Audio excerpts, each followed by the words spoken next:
শ্রীকৃষ্ণের প্রিয় জিনিস কোনগুলো? এই জিনিসগুলোর কি মাহাত্ম্য আছে? নাম্বার 1, বাঁশি। বাঁশি ভগবান শ্রীকৃষ্ণের খুবই প্রিয়। বাঁশি আমাদের শিক্ষা দেয় মনের মধ্যে কোনো গাঁট রাখবেন না, অপ্রয়োজনে কথা বলবেন না ও বাঁশির মতোই মধুর কথা বলুন। নাম্বার 2, গাভী।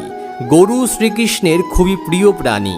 পঞ্চগব্য অর্থাৎ দুধ, ঘি, মাখন, দই, গোমূত্র শরীরকে শুদ্ধ রাখে। গরুকে সম্মান করলে পাপ থেকে মুক্তি মেলে। নাম্বার 3, ময়ূরের পালক। ময়ূর ব্রহ্মচর্যের প্রতীক। এর গাঢ় রং দুঃখ এবং হালকা রং সুখের প্রতীক। নাম্বার 4, পদ্ম।